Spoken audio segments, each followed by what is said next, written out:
battleground where warriors collide. Die Hard MMA podcast, we won't hide. Clint's gonna get deep, analyze each brawl from the underdogs to the champions standing tall. The fury, let your instincts rise. Feel the adrenaline rush, it's time to defy. Die Hard MMA, we're in for the thrill. Get ready for the madness. Let's make that bankroll spill.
Welcome into the show, diehards. How's everybody doing? Happy Friday to you, and welcome to the undefeated post-weigh-in show for UFC Vegas 104. Hope everybody's doing well today. Hope you guys are having a wonderful Friday. It's been one hell of a week. Let me tell you guys, I am so ready for a weekend. I need some fights. I would love some hockey. It makes me feel really good, though, that your boys Minnesota Vikings have won off season officially, by the way. For those of you who follow football, you guys are in trouble. You guys are absolutely in trouble. I played the intro song for you. I know we missed it last week. I apologize. I know you guys cannot get hard on a Friday without hearing the intro for the Undefeated Post Weigh-In show. I get it. I understand. I sympathize. So I apologize we missed it last week. We got it for you this week. We're going to whoop some ass at UFC Vegas 104. Welcome into the show. How is everybody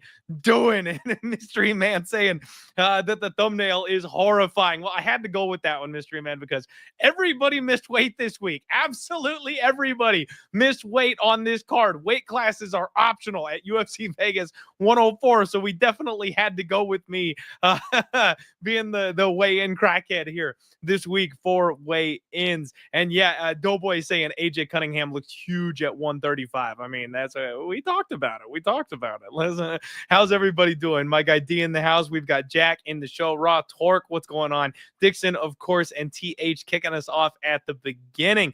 I am so ready. All right, guys, this is the Undefeated Post Weigh-In show. As I said at the top, if it's your first time visiting, what we do, we take a look at everything we've talked about throughout the course of the week. We talk to the boys, we hang out in the chat, we make sure we've got all the information we can get for you, and then we compile it into one final show where we go over the weigh-ins, the face-offs. We let you know who's winning and losing, the mental game. Every once in a while, we break out that 10 foil cap, and we never have a bad read on this show, never a bad bet on this show. We are undefeated here on Fridays. Let's get into it. UFC Vegas 104. First fight of the evening. We've got ladies kicking off the show. We've got Carly Judice coming in at 125 pounds. Her opponent, Yancy Dubin, coming in at 125 and a half. Judice looked fantastic on the scales today. She's tall, she's light, she's skinny. No problems here.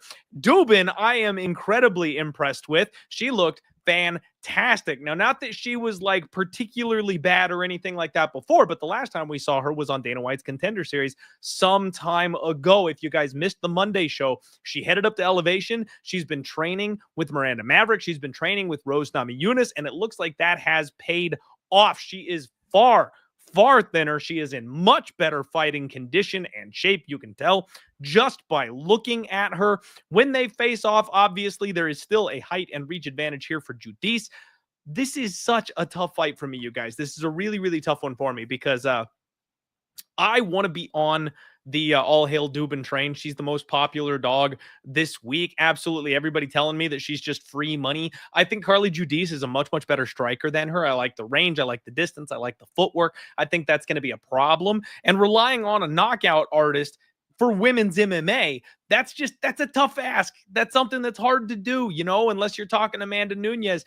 Most of these women don't have that kind of power. Like, even look, Amanda Lemos has been going to decisions recently, right? Like, I don't want to rely on a power puncher in women's MMA. The big question here, though, is that Carly Judice always fights close, and we don't know what to expect from Dubin. I have no idea what to expect from Dubin. I fully intend and expect to have to just wad up everything I've ever seen on video and chuck it in the trash can, because she's been gone for so long. She's now training with legitimate training partners. She's got high-level coaches. We're going to see a whole new version of her. This is the leap of faith spot, you guys. If you want to bet on Dubin, it's the highlight from Dana White's Contender Series, which frankly, the bookies want you to bet on, and usually those end up leading you astray. But in this case, that's what it is. You're relying on the power that she's got hidden there under that form, and you're having faith in the training and in the time off, and you're saying she's advanced. We don't know that. We have no idea. But on camera, all I can tell you is that Judice is the much, much, much, much, much better striker than this chick is. That's all I got. So for me, I have got to go with Carly Judice. I've got to pick Carly Judice. But what I will tell you is there has been an absolute hammer dropped on Dubin. I mean, we're talking minutes ago. Dubin has crashed from being like a plus 300 favorite. Now she's plus 195 in most places. Like, she is under the plus 200 mark. It has been a big, big, big, hefty move to Dubin. Now, these Venezuelan chicks, you guys know I'm a fan. They know how to fight. They've got some violence in there. I like it. So, I mean, from a betting perspective, if it's dog or pass, I'm all good with dog or pass. I kind of want to say, like, maybe under a little bit. Like, if Dubin is just getting beaten up by Judice, eventually she falls over. And if she lands something big, then I'm not entirely sure that Judice can take it. But I don't know. Judice got chin checked in her last fight. Gabriela Hernandez took out Kong Wang pretty easily with some big power shots, and Judice went a full 15 minutes with her and was able to take absolutely everything. So I don't know that I want to get too invested on the violence here in this spot, just because I kind of feel like if Dubin has leveled up, we're going to see a competitive fight, not we're going to absolutely see her blow this chick out of the water who is got good time and good range, who's durable, who's survived big shots before. Guys, this is fireball and popcorn for me. This complete stay away, especially with that late steam. I was considering parlaying up Judice. I was considering betting Judice by decision type of prop bet. I can't. Like, with this kind of late hammer coming in this close to fight time, like, for me, that's just alarm bells. Somebody knows something. You know what I mean? So I ain't doing it. Rim Dog in the chat. What's going on? My guy Luke sparring with reality saying Judice down to minus 200. Yeah, someone dropped a bomb, and that's crazy. Crazy. Absolutely crazy. Handsome Devil says no one loves the Latinas like Andre Touchy-Feely, and you're right about that. I can't claim. I've got the market cornered on redheads, though. That's where I fit in.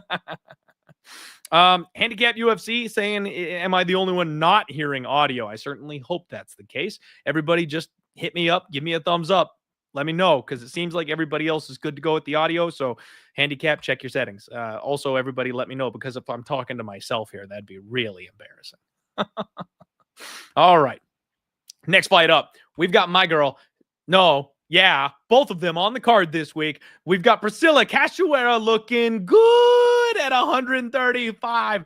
She's filled out. She's chiseled. She's got those man biceps going on, which you love to see for a female MMA fighter. She is taking on Armathy Josiane Nunes, who looks like Joe Benavidez on the scales every time. I don't know why she fights up at 135 pounds with how tiny she is. It's a Daniel Cormier situation. Maybe it's bone density. Like, she's just got to have some real thick hips or something like that, where it's, you put, how they put, like, when they catch a shark and they put the jaw out there to show you how big the shark was. Like, she's got to have those kind of bones. She's got like a big rib cage or something. I don't freaking know. But my girl Priscilla Cashua is massive. She's got a full head taller than Josiane Nunes. And this has been a debate for people back and forth all this week. Everybody's picking a side, and I just don't understand I don't understand why you'd be on the Josiana Nunes side. My opinion has not changed since my Monday show, you guys. I don't get it. She's got one weapon, and that's the left hand. She just comes forward and she windmills, like literally like cartoon style windmills her overhands and hopes to catch you with something big. And she's been able to beat a couple of bums, women who don't belong on the UFC roster anymore. That's who she's got wins over. She can't wrestle. And believe it or not, Priscilla Cachoeira can offensively wrestle a little bit. She's been fighting nothing but top-end grapplers recently, and that has not gone well for her. But this is a massive step down in competition. It feels weird to have Priscilla Cachoeira be an underdog for like 4 straight fights and then call this a buy low, because it really is. Like, she should not be the underdog to this girl. I don't understand it. She's got a far wider striking arsenal. She is just as durable. Even moving up a weight class now, she is far larger, and she's training with Amanda Nunes. Like, if she could do anything to just cherry on the top of this bad boy for me, she's training with the GOAT. Like, it's Priscilla, you guys. It's Priscilla. She's my dog of the week. I've already got 2 units on the money line, plus 165. We beat the line movement. I'm feeling pretty good about the number coming down at least a little bit. And yeah, she could get bonked. I mean, we talked about how you don't want to rely on power with these women. Josiana Nunes is the one you kind of rely on power for, right? Like, she's going to have big murderous power punching shots that catch the eye, and that's how she wins fights. So the lack of defense on Priscilla is definitely something that's concerning, but it's not like Nunes has any defense to speak of herself. These two are going to get in there and they're going to bang, and I would not be shocked, mark my words, would not be shocked if Priscilla actually shoots takedowns. If Priscilla Cachoeira uses her offensive grappling, her size, and learned a thing or two from her last couple of opponents, and actually takes this chick down and just mauls her, takes the striking out of it. I can see it. I can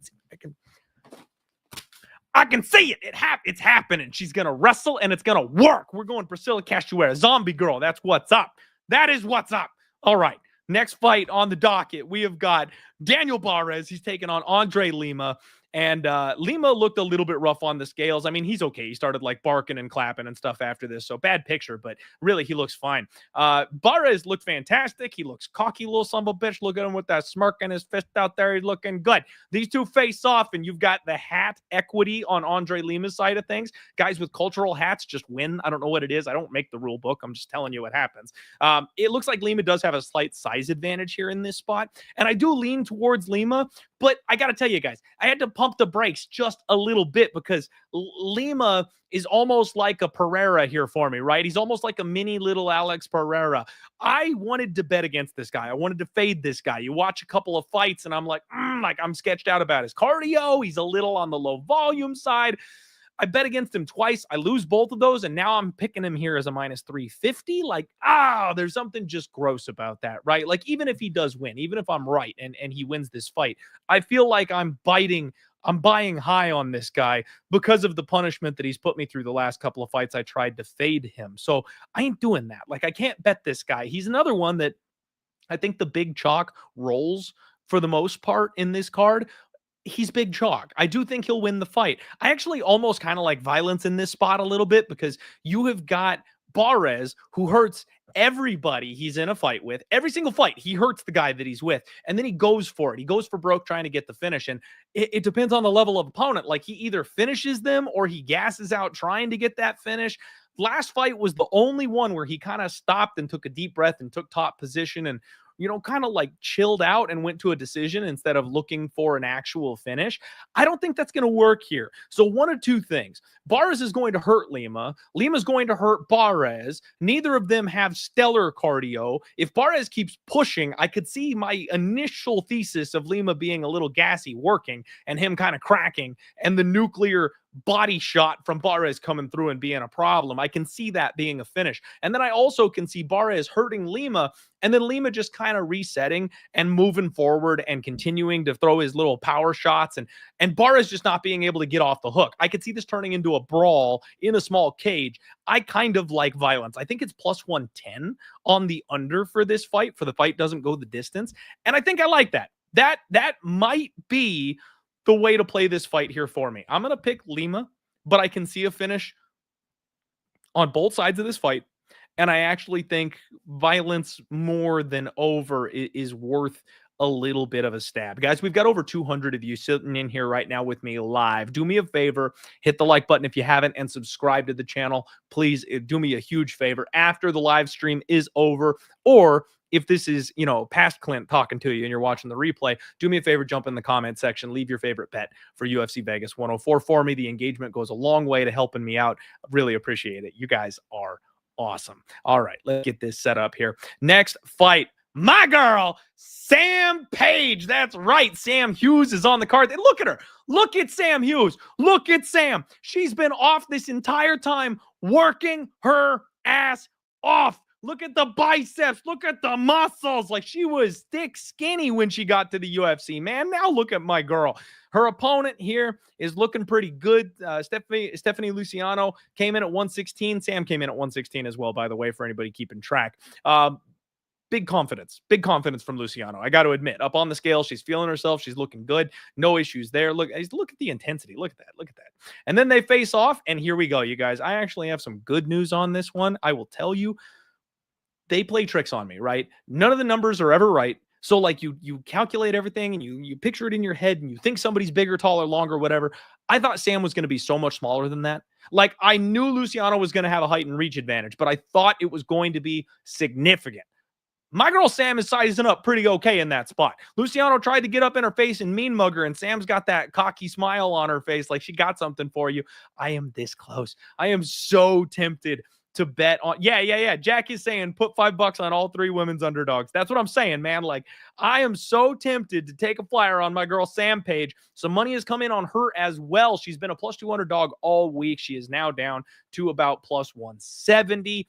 I said I feel like this is a good live bet spot because you'll get the best effort from Luciano in round one. You'll get the most intensity, the most energy out of Luciano in round one. So I'd expect this number to kind of grow a little bit. Sam is built for round two, round three. She is built to pressure you, come forward, throw volume, make you wrestle. And if she does all of that and kind of wears you out, she can break you later on in the fight and or win a decision. This could definitely be a spot where Sam hands out another fraud check. She has been writing checks and cashing them with regularity. Like, this girl is getting better. She's better than anyone gives her credit for. She's working her ass off to be good at fighting. And then they're trying to use her as cannon fodder for these young superstars. And I get it. Like, some of these extremely athletic younger fighters are going to be able to get past Sam. But the ones who aren't quite there yet, who aren't quite ready, they're going to struggle. And that's where I don't know just how good Luciano's gotten to this point. I tried to fade her in her UFC debut. You know, they did the rematch. They ran back her original fight from Dana White's Contender Series, and she was massively improved in the grappling, but also her opponent didn't stick to a grappling game plan whatsoever in that fight. So that was the one where there was all kinds of controversies where, like, grapplers weren't wrestling, where people were like, were they backstage like telling people you can't shoot takedowns tonight? That was the one that what's his name? They cut the guy. The heavyweight wrestler dude that really, he had like 3 decision wins in the UFC with absolutely 0 damage or anything like that. He came out and kickboxed with Jonathan Denise and didn't shoot a takedown until round 3, lost the fight and got cut afterwards. I can't remember his name. You know exactly who I'm talking about. But that was that card. Like, so I've got a feeling that Sam is going to mix in the level changes. I've got a feeling that Sam is going to get in her face, make her fight, box her up, level change on her, put a full MMA game together. And I don't know if this girl is going to be able to handle that for 15 minutes. So I have just the slightest interest in my girl Sam Page. I'm going to be looking at this fight probably more live than anything, especially yes, Fabrizio, Carl Williams. Thank you. There's too many damn UFC fighters anymore, you guys. Like, I've got the knowledge, but I do faces. I've told you guys that I am terrible. My wife takes me to like occasions and I do faces. So I'm the guy that goes, hey. I have no idea what your name is. Like, that's, I call people buddy, and it's not because I'm trying to, talk down on anybody. It's because I don't remember your damn name. If I haven't met you at least 5 times, I don't know your name. And with the UFC and the introduction of all these Dana White Contender Series fighters, like, if you're not a currently rostered fighter, unless I've got some kind of extra attraction to you, I made money on you, or you had a really exciting fight that stood out to me. If you're back on the regional scene, I don't remember your name. I'm sorry. It's hard. What's going up, old E? Appreciate you tuning in and watching the show. So yeah, guys, dog or pass on this one for me. Stephanie Luciano getting a step up in competition, a big step up in competition, actually. Gonna be a well-rounded MMA fight, and I'm not sure she's ready for that. We'll find out. I think this one has split decision written all over it. Like, Sam's gonna work her ass off, especially in rounds 2 and 3. If she can get the grappling going, she could look hindsight favorite. She really could. But if she can't get the grappling going, then it's going to be a women's MMA volume-based fight where Sam is at an athleticism disadvantage. And that is the problem for me, is I can very clearly see Luciano 29-28ing Sam Hughes in this spot because she's just quicker. You know what I mean? I hope she can get the grappling going. I would be tempted at looking at like, we shouldn't get too crazy, right? I've been doing a good job of keeping a lid on it. Well, 1 week. So I can't even say the last couple of weeks, but 1 week I kept a lid on it. So I didn't lose a ton of money. I'm tempted to look at like Sam Hughes round 3 sub is 60-1. My God. Okay. I don't know. I want to so bad. You guys know me. I get on this Friday show. I'm feeling good getting off work. I got all my folks, my diehards chilling in the chat talking with me. And I look at these numbers and it just brings the degenerate out. It's like, can you smell the glory of the 60-1 hit? I need to relive the Chase Hooper days, right? Like, exactly. Mr. Man says just a sprinkle. And yep, that's it. Buddy, mate, bro. Like, those are the terms. Absolutely. Louis Mack Jr. in the house. What's up, buddy? Thanks for being here. Appreciate you for sure. All right, everybody, let's move right along, shall we? Next up, you've got Josiah's Musasa, who came in at 136 and my God is shredded. Like, this is Edson Barboza's estranged son. Look at those abs. My God. He had to actually weigh in off to the side, guys. Like, he was the last person, I think, to come in, and they had to like get him on a regular scale. Camera had to move and all that stuff. Barely made it. Dude is huge. Dude is huge and jacked. His opponent here, Vera, he came in at 136 as well. No issues. Solid flex. Yeah, big ol' hairy dad bod type dude.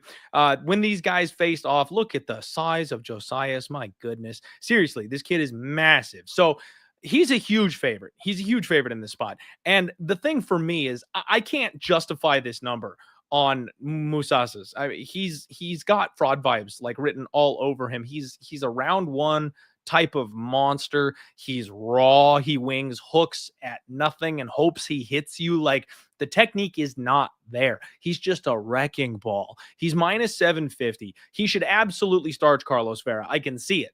But Carlos Vera is a Ryan Hall. Geez, Uriah Hall. He's a Ryan Hall. See what I'm talking about with the names? BJJ guy. He's a butt scooty, pull guardy, play from my back type of guy. And what those guys do is they're really good at snapping your toes in half. If he catches a leg or an ankle, like, Vera's exactly the kind of guy that this kid won't know what to do with. Like, when you first go to MMA class, they teach you a rear naked choke. You get choked out once or twice and you go, okay, I got to learn how to defend that.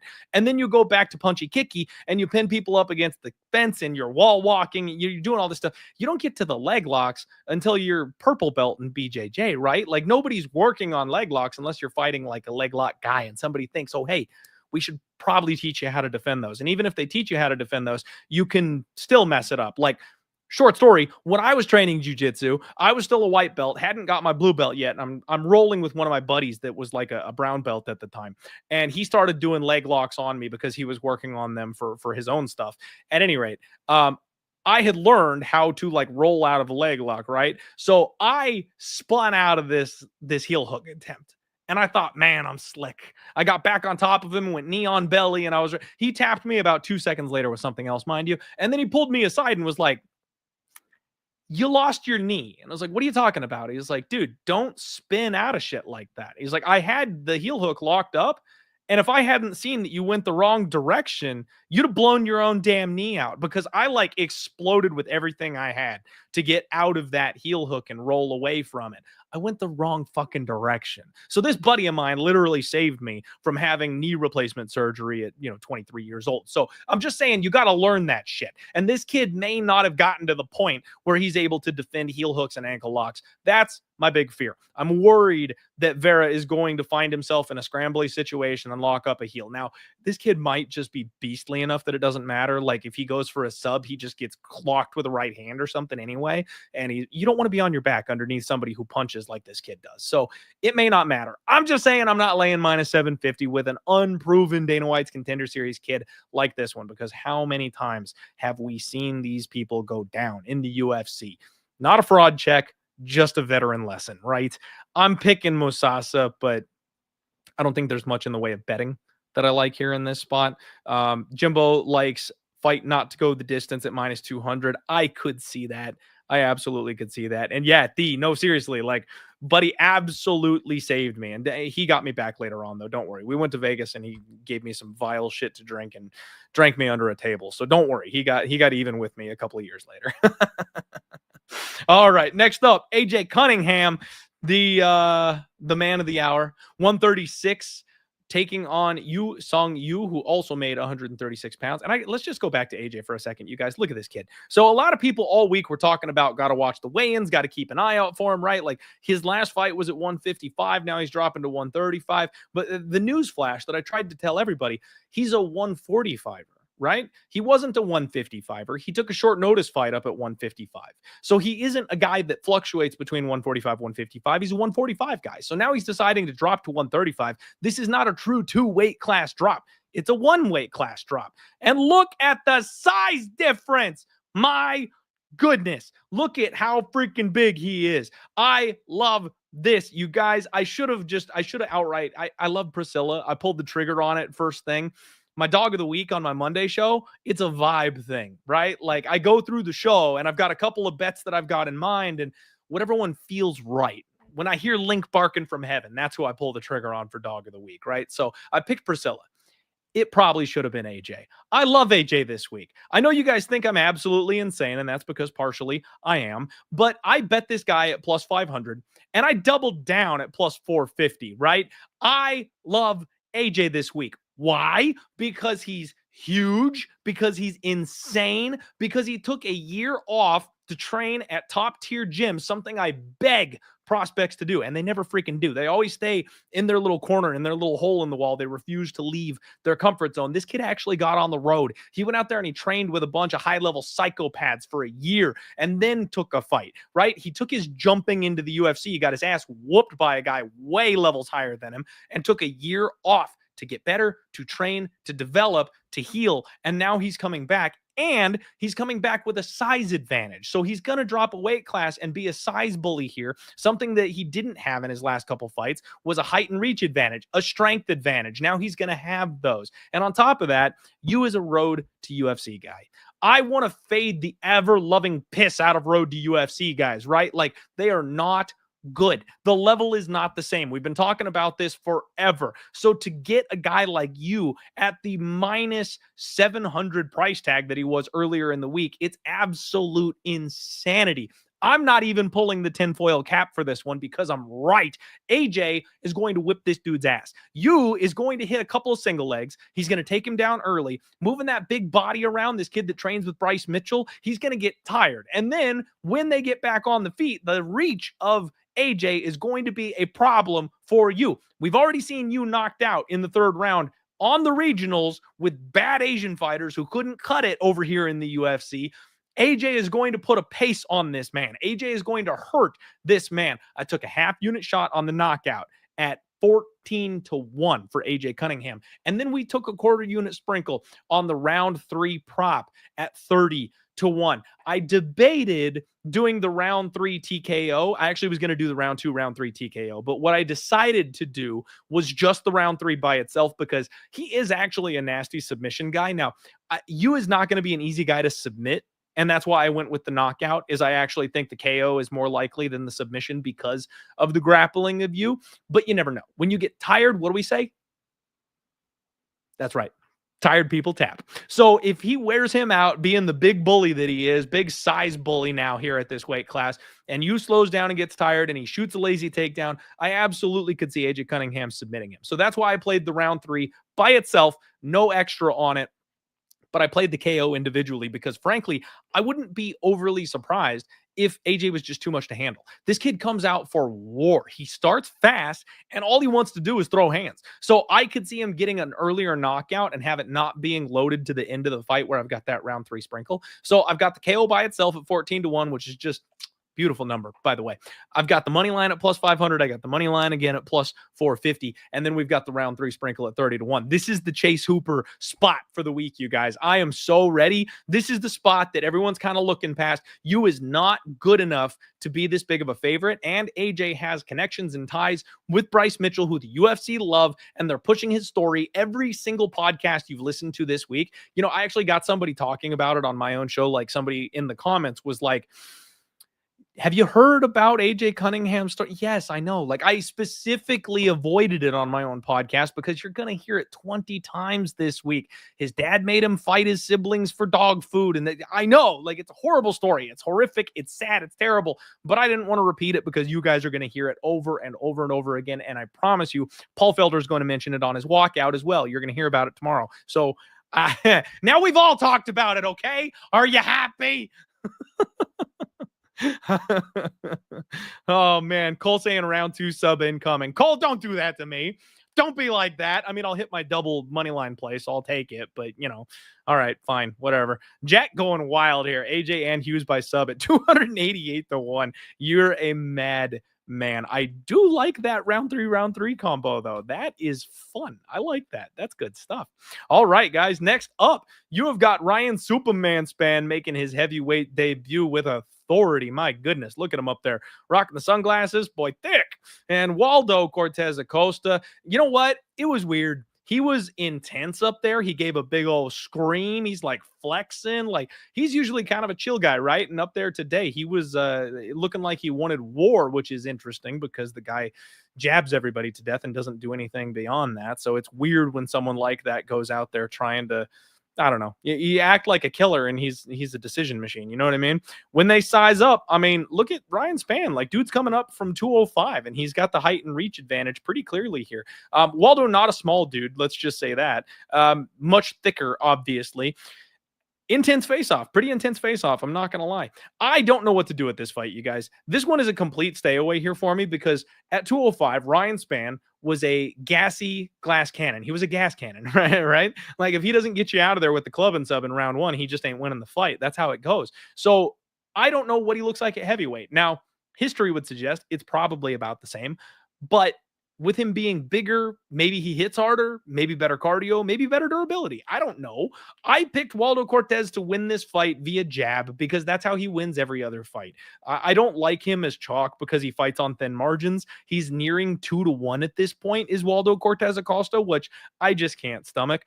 I think Waldo by decision or maybe Waldo by like late KO is possible, but look at the size difference. Like, Ryan Span is not out of his depth at heavyweight. And frankly, heavyweight's one of the thinnest divisions when it comes to like skill set. So him moving up a weight class, he could very easily be the more skilled fighter when fighting somebody like Waldo, who just doesn't have an MMA game. He's a decent boxer. He's got a good jab. He's a bad wrestler. Only one man, Robelis de Spain, couldn't defend those takedowns. He can't check leg kicks. Like, I don't like Waldo. He's not good. I don't want to bet him at minus 200 against anybody. So I kind of think Superman Span has an opportunity to win this fight.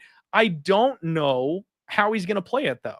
I don't know if he's going to try and strike with this guy and go for the club and sub. I don't know if he's going to lean on him and try and go for takedowns or if that'll make him tired. If he comes out in leg kicks, I'll be extremely happy because that's the freaking move. If his coaches have any idea what they're doing, that's the move.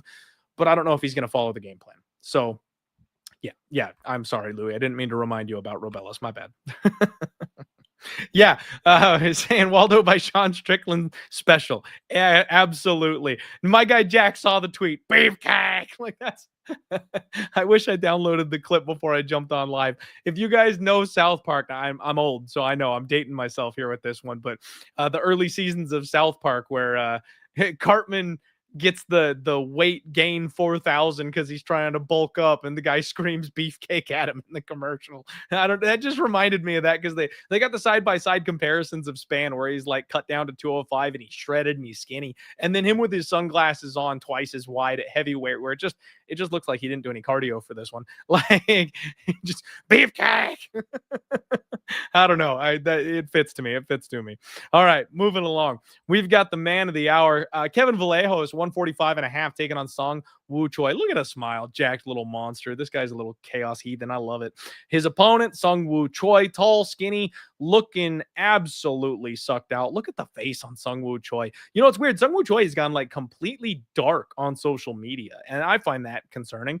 Height and reach advantage, obviously, here for Choi. Kevin Vallejo's is twice as wide. Look at the back muscles on that kid. Like I said, monster, little monster. This seems like the UFC just selling completely on Sung Woo Choi. I thought there was an argument to be made for him against Garcia the last time out, because we've seen Sung Woo Choi at his best. We've seen the hand speed.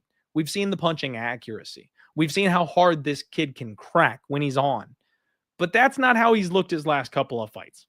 He's looked pretty terrible his last couple of fights. He's taken tons of damage his last couple of fights. When he gets clipped, he bites down and he throws back. He doesn't have defense anymore. Like, Sung Woo Choi has regressed in a big, big, big way. And I think the UFC sees that. And with the going dark on social media, I wouldn't be shocked if it was like a well-known, this could be his retirement fight type of situation. It feels like Jalen Turner all over again, where you don't know anything, but I could see him laying down his gloves after the fight's over if he gets busted up again. And this Kevin Vallejo's kid is obviously getting the push, right? Gave Gene Silva a fight on Dana White's Contender Series. The UFC wants this kid to go out there and do the damn thing and maybe set up an awesome storyline where him and Gene rematch for a #1 contender spot or a title later on, something like that.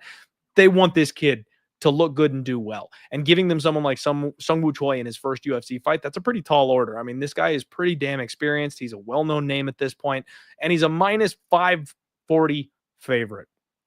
Tells you everything you need to know. I like Kevin Vallejo's probably by knockout, just because I don't know that Choi can take shots anymore.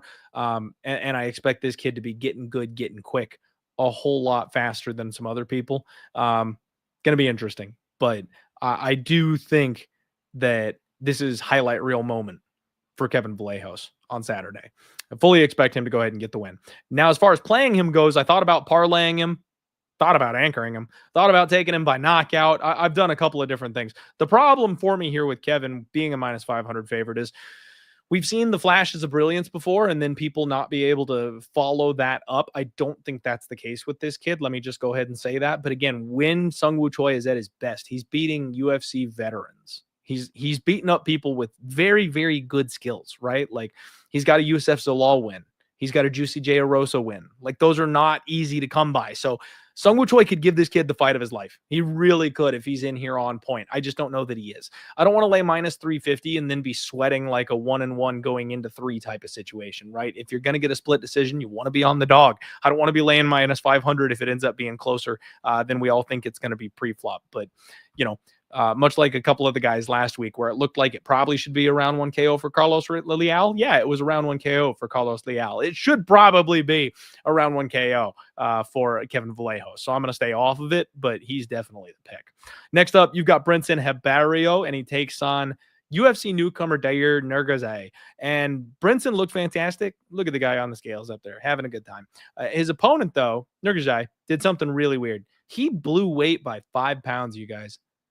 5 pounds. Like, what the hell are you doing? It's his UFC debut, and he missed weight by 5 pounds. And he's up there looking like he just couldn't be bothered. And when they face off, Brinson Habio actually has a size advantage here. Like, I don't know what to make of this fight. So DIEHARD Nunes is a guy that I'm already a little bit uncomfortable with. He's coming over as a decent size favorite. He's got decent power. He's got decent wrestling, but I'm like, it seems like a guy the UFC wants to get behind, but if you're rolling into town 5 pounds overweight, I don't want to lay -400 on you in that spot. Now, Brinson Habio is a guy that I don't want to have anything to do with from a betting perspective either, because he's just not great. He's fast, he hits hard, he's got a decent counter hook, right? Like, but he doesn't have a good, full, well-rounded MMA game. So I'm not in the business of getting behind a guy like Brinson Habio in this kind of a spot. And I don't know what to make of the weight miss. We've had a couple fights where I've been tricked. I've been bamboozled recently, where these fighters come in overweight and I'm thinking, oh, look at that tough weight cut. Tough weight cut. Look at him. And then you've got guys like Chepe who are acting on the scale and they could get an Oscar. And then they admit afterwards that they just didn't have time to cut the weight the right way. And they had to pretend like it was really bothering him, but actually he was fine. Like that's happened too many times for me recently. So I don't want to try and read into this guy's 5-pound weight miss because I don't know this guy. I don't know if he had a bad flight. I don't know if it's Ramadan, so he's not, the rules, he couldn't do something with the food. Like, I don't know why he came in 5 pounds over, but I know he's shorter. I know it's his UFC debut. That's a pass. That's a complete pass. So I'll pick Nurgajai to go ahead and win the fight, you guys. And I probably expect if he's winning, he's probably finishing. Brinson Habio is a guy who doesn't go to the cards very often. And when he gets beat, he usually kind of folds and collapses in on himself. So I would expect Nurgajai probably finishes him at some point. But I don't have a good read on this one, and I'm going to be taking notes. This is the kind of fight where you sit back, you don't go take a bathroom break, right? You get your shot before the fight starts, take a drink, enjoy the violence, but get your notepad out. We can use some of this information for next time, just not for this time. Real quick, you guys, we've got almost 300 of you hanging with me live here on the Undefeated Post Weigh-In Show. First and foremost, thank you. Your boy's flying solo these days, so anything you can do to help support is greatly appreciated. And on that note, please check out Bet Openly, you guys. They've been working with me for a long time, and I'm doing a giveaway for this fight card. We're doing a totals contest, $50 giveaway. All you got to do is use entry code DIEHARD when you sign up. The link is in the description of this video. You're picking 5 totals on this card, over or under. Winner gets $50. It's that simple. Get signed up for Bet Openly. Hit the link in the description below. Promo code DIEHARD gets you a free entry to this, and we're giving away $50 tomorrow. So make sure you go ahead and get that taken care of. While you're at it, check out Spectation Sports for me, please, and give them a follow. Spectation on Instagram, Spectation on Twitter, X, whatever you want to call it. I need to put their handles in the description below as well. But it would go a long way for me if you guys would give them a follow as well. And you're going to want to know them anyway, because lots of up-and-coming fighters coming out of Spectation Sports for like Dana White's Contender Series and stuff like that. So appreciate you guys. Help me out. Hit the like button. Let's freaking do this. All right, next fight up. We got a couple of skeletons on the scale. You've got Cody Gibson, 136, looking like death itself. My goodness, look at him. Look at the rib cage. His opponent, also just the most shredded man I've ever seen in my entire life, Damon Blackshear at 136. He did need the box of shame for this one, and I think you can see why. Look at the flex on that dude. Damn. When they face off, I actually think they size up pretty damn well. The angle makes it look like Cody Gibson's a decent bit larger, but when you get the front on shot, it looks like they're about the same size. This is a great fight, you guys. Damon Blackshear, though, surprisingly enough, we got the handshake snub on this one. He didn't want anything to do with the respect from Cody Gibson. I kind of get it. I appreciate the fire from some of these guys. You know, you can't be friends, can't be buddy-buddy with your opponent before you're about to go out there and whoop that ass. So I totally get it. I understand, and I like it. I expect him on Blackshear to win this fight. And honestly, I kind of like the finish props on this one. I wouldn't mind a TKO. I know Cody Gibson is a guy that's very, very hard to put away, and he's been submitted more often than he's been knocked out. But the way we saw Blackshear striking in his last fight, the way he was piecing up on the feet, his striking, he's getting very comfortable with. And we see we see grapplers fall in love with their striking all the time. You know, he hurt his last opponent. He went for the old club and sub, and I think that's probably going to be the calling card of Damon Blackshear for the most part, you know, moving forward. But I could see him just getting an outright KO. I could see him getting the back and flattening this guy out and pounding him out. So the knockout at like plus 800 is enticing to me here. But I think the inside the distance is probably decent at like plus 175. That's probably the way to go. I don't mind Damon Blackshear money line if you want to parlay it or something like that. It's a little wide, right? Minus 400. It's wider than I would like it to be. But I kind of expect the big chalk to roll for the most part on this card. Kevin Vallejo and Damon Blackshear, you parlay those two, you got yourself a nice, healthy minus 217. It's too bad there's not any football where we know that, you know, the Chiefs are just going to win on Sunday and you could parlay them up and tie it to something like that to make it work. But you're going to need a third leg to get some of these big favorites home, unfortunately. unfortunately. But I like Black Shear, and I like Black Shear by sub. Let's keep it rolling. Next fight up, Kurt Halla, 155.5. No problem for the veteran here. Big flex on the scales today. Taking on Alexander Hernandez, 156. No issues for him. Good to see him sticking around back up at 155. I really think that's where he belongs. Solid shape, looks good. Got the veins popping in his arms. Look at his abs. Dude's a little beast.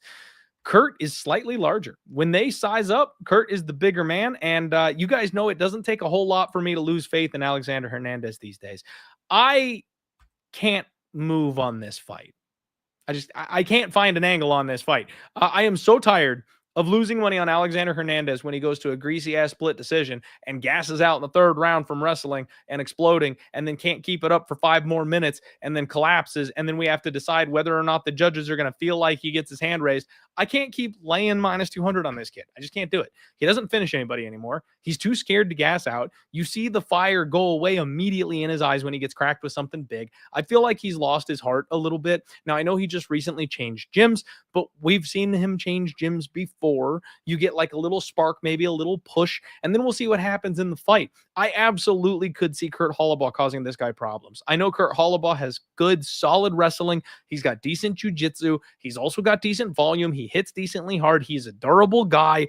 I could see Kurt Halla putting a pace on this dude and then hurting him, especially late in the fight. Like Kurt Halla round 3 KO at 25-1. That's got my attention. That sounds pretty interesting because I've seen Alexander Hernandez hanging on for dear life at the end of fights way too often for being comfortable. See, and this is the problem here. I can't even call the outright upset. At the end of the day, I cannot tell you that Kurt Halla is going to win this fight. I'm going to say Alexander Hernandez greases out a decision, but like Hernandez decision minus 115, I hate that. I don't want that. I don't want to put my money on that. Like it's not like a Youssef Zalal decision used to be where you knew he's going to run all of round 3 and just get to the scorecards by any means necessary. And it's locked up. You don't got to sweat it. No, like he's gone to split decisions his last 2 fights. You have no idea if he's going to win for you or not. So I'm calling Alexander Hernandez by decision. Not betting this one. Can't bet this one. If anything, I'll be looking for an opportunity in fight. Kurt Halla live. If you start to see Alexander Hernandez fade, if Halla, cracks him with something big and hurts him, that kind of thing, you can maybe jump in and get a number. That's the way I'm kind of going to go ahead and look at this one. Jack saying Hernandez is basically Anthony Smith. Wins bottom of the barrel, loses one. Yeah, he's turned into a gatekeeper at this point. He's kind of a veteran of the sport at this point. Louis Mack Jr. likes the Kurt plus 3.5, and I actually kind of like that. I could see this one going the full 15 for sure. K Deep, what's going on? Thank you very much for being here live on the show. Appreciate you. All right, guys. We're getting to the last couple of fights on this card. Elizeu Zaleski dos Santos, an ageless Brazilian, looking like he's having a tough weight cut up there today, but he's okay. He's all right. Taking on Chidi Injani, size bully at 170 pounds, missed weight. This man blew the door off, 172.25 pounds. He needed the box of shame. It did not happen. Look at that flex. Dear God. They size up, and Chidi is freaking huge. Look at the size difference. My goodness. So... this one's tough because Chidi Injani is basically just a worse version of Alexander Hernandez to me. Like, I put them in the same kind of category, right? He's bigger. He's taller. I love his Muay Thai. He's nasty in the clinch. Seems like he fights decently well at 170 pounds, but look at the weight miss, you guys. It's taking a toll. He's too big. He's too big for this weight class. And I've been calling about that since he dropped down. I'm like, eventually this is going to get tough. He's older already. He fought in Bellator a bunch before getting over to the UFC. Now he's cutting down to 170. That weight cut's going to kill him eventually. He already has bad cardio. So I think Elizeu Zaleski dos Santos can do serious damage in this fight if he would just wrestle. I think Elizeu Zaleski is going to win this fight by submission, which is 10-1. Oh, somebody touched it. It's down to 9-1. I think he's going to win this fight by sub. And I think that because watching Elizeu Zaleski's last fight, most of the time, Elizeu Zaleski likes to come out and bang. He likes to come out and bang. And when he does that, he spin kicks people's heads off, right? But in his last fight, he took on Randy Brown, a guy who was much taller than him, much longer than him, and a guy who he had a real hard time dealing with the reach. What did he do immediately? Shot for the takedown.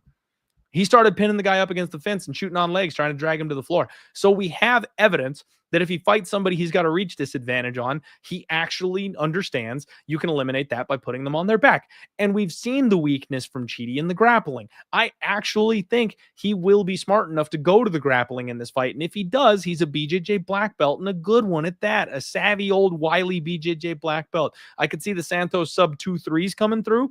That's 25 to 1, 35 to 1. Very interested in that. And the sub by itself is plus 900. Whether I play that straight or if I try to get fancy and put it in my submission special for the week, that's going to be the question, right? Because I kind of like the flyer there on Elizeu Zaleski dos Santos to win by sub.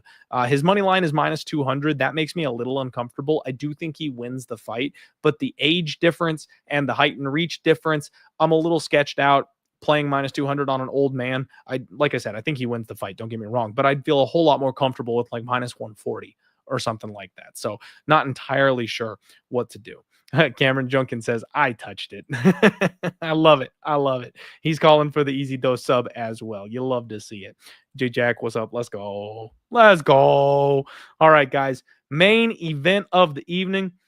You've got Roman Dolidze, who, if I must say so myself, looks a little slim. Doesn't he? Does he look slim to any of you? And I don't mean like skinny, bad weight cut, emaciated. I mean like looks in shape. Like he looks way slimmer than we're used to seeing him. This guy used to fight at 205 and he was like all puffy. You know what I mean? Now he's slimmed down. He's lean and mean at 185 pounds. You love to see it. His opponent here, wow, that's a bunch of him. Marvin Vettori finally making his glorious return. You got to be jealous of the kid's hair. He's got a glorious head of hair on him.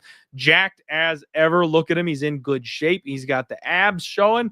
Oh, this is going to be good. Roman Dolidze is the much larger of the two men. And honestly, you guys, they captured the moment perfectly here. Look at Marvin Vettori's face.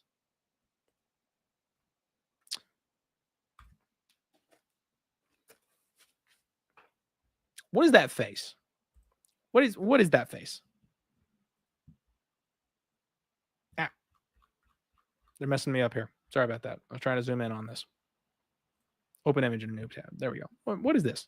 What is this? Why? Who are you looking at like that? He's not making eye contact. He's looking at his chest. And that's not an I kill you type of face. He does not look locked into me. He does not look locked into me.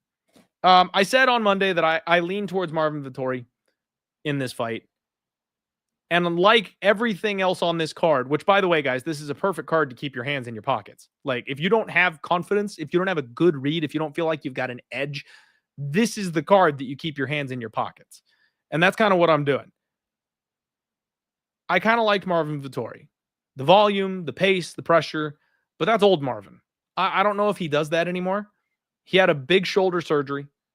I don't know if he's 100% coming back off of that. And rumors are circulating, especially among the online handicapping crew, right? The guys who, some people have connections, some people don't, and far be it from me to try and speak on who does actually know and who doesn't. But a couple of people have said things about Marvin not being 100% and needing money, and that being part of the reason why he took a fight, because he wasn't truly ready to return yet. This is rumor mill, guys. I'm going to go ahead and just throw it out there. This is rumor mill. So I don't know if that's accurate or not. But if that is the case, Roman Dolidze is not the guy you want to be locked into a cage with. I still think that Marvin Vettori is the better of the two fighters, but I also think Marvin Vettori would benefit from a big cage. This is the apex. And when you close in somebody nice and tight, that's a benefit for a guy like Roman Dolidze. Roman is the larger man. I don't know that he's submitting Vettori. And I would say I don't know that he's knocking out Vettori. I said on Monday I was very confident that neither of these guys are finishing, so I think the over is probably the look. But if Marvin isn't 100%, if he is taking this money out of this fight out of desperation, that changes things. How hard has he trained? Was he able to train fully? Did he get a full camp in? All those types of questions are problems for durability. You guys know if you're in better shape, you recover faster from shots. You can take shots better. Your body reacts better. Some of the most durable guys in our sport, they're the best cardio guys in our sport, right? Look at Merab. And that's always been Marvin's calling card, is he can just take an absolute bludgeoning and keep coming. I don't know if that's the Marvin we're getting this weekend. So I'm picking Marvin Vettori to win this fight. I'm picking Marvin to win by greasing out a decision, probably a 3-2 close fight. And I don't think I'm going to bet it, you guys. I apologize for being boring. I know I'm the degenerate who swings from the trees, but these last couple of cards, they've been sketchy, they've been difficult, and I'm tired of losing money. So I'm going to try and take shots on spots where I feel a whole lot more comfortable. And yes, it's insane to think that I feel more comfortable plus 500 on AJ Cunningham than I do on minus 155 Marvin Vettori, but that's the world we live in right now. I like the number that I'm getting on that fight. I like Priscilla Cachoeira's number against a shorter, squatter, worse striker. I think those two dogs are very, very live. If I go 1-1, I've got a winning night, and I'm very, very happy. You got to be careful laying chalk on this kind of a card. I do think if you do something with Black Shear and Vallejos, I don't mind that whatsoever, but finding another leg to go with them. You know what? While we're doing this right here, right now, what is Kevin Vallejos, Damon Black Shear, and then an alternate total on the main event? Let's go over 2.5. Yeah. Kevin Vallejos, Damon Black Shear, and over 2.5 in the main event comes out to about minus 133.